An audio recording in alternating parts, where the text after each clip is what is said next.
Salam sejahtera, terima kasih karena bersama dengan saya di Nazilin Unity Channel. Ini satu kejutan yang mungkin bagi Anda dan bagi saya. Ini apabila ada ura-ura mengarahkan atau meminta supaya Khairi Jamaluddin berhenti daripada politik dan jangan menyertai politik lagi.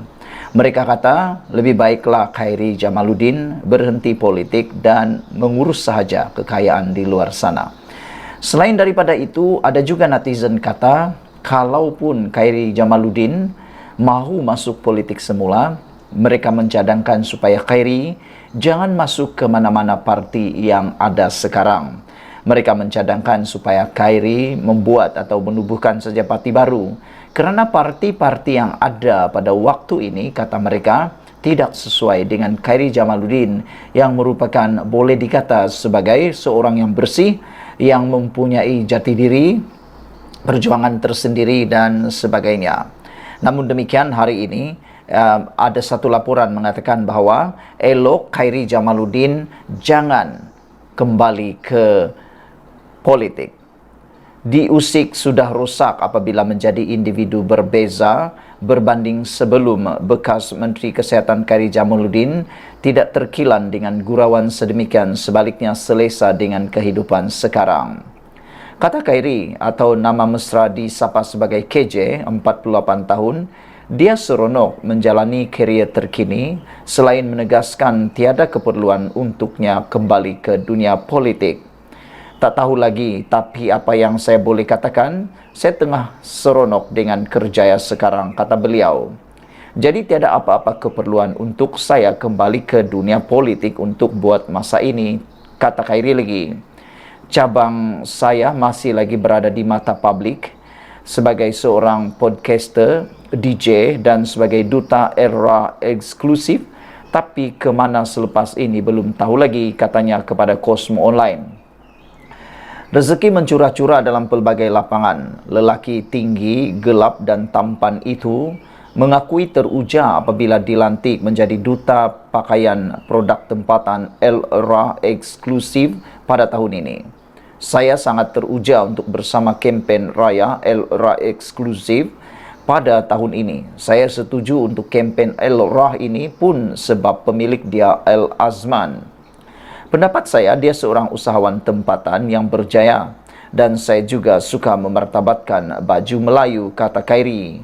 Kalau bukan dia, siapa lagi? Kalau bukan kita, siapa lagi? Kata beliau. Disoal sama ada berlapang dada andai disuakan tawaran berlakon, KJ percaya kepada rezeki sekaligus tidak menolak keberangkalian menerima sebarang pelawaan daripada mana-mana penerbit.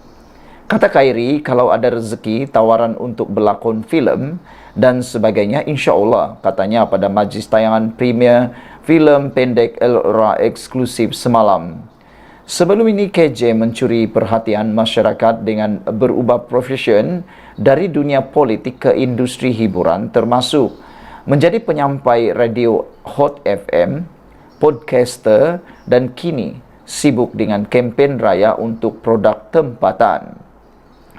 Selain KJ, antara duta Era lain untuk kempen 2024 ialah Sahnaz Ahmad, Beto Kusairi, Marquen, Amir, MK Sahrir, Fahimi Rahmat dan Fadila Masud. Apa pendapat anda sekalian? Adakah Khairi patut menjauhi diri politik dan jangan kembali semula ke politik? Ataupun bagaimana? Karena kita tahu Khairi berpotensi besar. Mungkin satu pembaziran untuk negara ini kalau Khairi tidak melakukan apa-apa. Sekian dulu Malaysia kita punya, kita jaga sama-sama. Ikuti terus ulasan selepas ini. Salam sejahtera. Terima kasih karena bersama dengan saya di Nazilin Unity Channel. Nampaknya ada bukti bahawa mungkin Wan Saiful Wanjan terkantoi bohong lagi. Sebelum ini Wan Saiful kata, dia mendedahkan ahli Parlimen Gua Musang dan Tanjung Karang jadi ejen pemujuk kerajaan. Tapi rupa-rupanya akhirnya ahli Parlimen yang daripada Gua Musang, yaitu Muhammad Azizi Abu Naim, tampil memberi penjelasan. Beliau kata dakwaan Wan Saiful adalah fitnah terhadap beliau. Tapi sebelum itu kita dengar dulu apa dakwaan Wan Saiful berkaitan dengan Muhammad Azizi Abu Naim dan juga seorang lagi daripada Tanjung Karang. Wan Saiful kata ahli parlimen Tasik Gelugur yaitu Wan Saiful Wanjan sekali lagi menarik perhatian apabila beliau mengatakan bahawa mendakwa bahawa dua ahli parlimen Perikatan Nasional yang menjadi ejen pemujuk supaya beliau menyokong kerajaan. Beliau mendedahkan individu itu adalah ahli parlimen Gua Musang Muhammad Azizi Abu Naim dan ahli parlimen Tanjung Karang Datuk Dr. Zulkapari Hanapi yang membuat tindakan berkenaan bersama tiga lagi individu yang dikenali sebagai Hasnan, Datuk Azman dan Datuk Rahim. Menurut Wan Saiful, tawaran yang dibuat adalah mengenai peruntukan parlimen, peruntukan projek sehingga 2 juta ringgit, bayaran untuk kos perubatan isteri beliau dan kos guaman untuk menghadapi pertuduhan di mahkamah.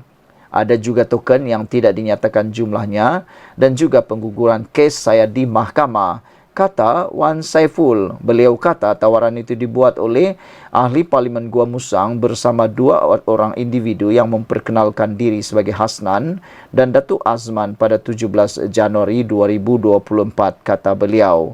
Seorang lagi yang memperkenalkan diri sebagai Datuk Rahim pada 26 Februari 2024. Mereka memperkenalkan kepada saya oleh yang diperkenalkan kepada saya oleh yang berhormat Parlimen Tanjung Karang, kata Wan Saiful.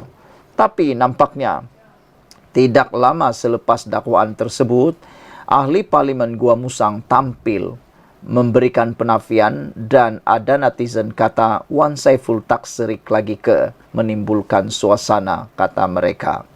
Ini apabila Muhammad Azizi Abu Naim, ahli parlimen Gua Musang, menafikan dakwaan yang dibuat oleh Datuk Wan Saiful Wanjan atas alasan ia adalah fitnah yang dibuat untuk mencemarkan nama baiknya. Kata beliau, saya mengetahui perkara ini hanya selepas beliau membuat kenyataan tersebut. Kerana ketika itu saya di luar parlimen menghadiri sesi taklimat. Dakwaannya mengejutkan saya dan ingin saya tegaskan di sini bahawa saya tidak pernah menjemput atau memanggilnya berjumpa Perdana Menteri. Saya masih ingat saya jumpa beliau dan seorang lelaki yang tidak dikenali di sebuah kafe di Kuala Lumpur tahun ini. Dia beritahu saya bahawa dia ditemui oleh seseorang untuk memperoleh sokongan buat Perdana Menteri.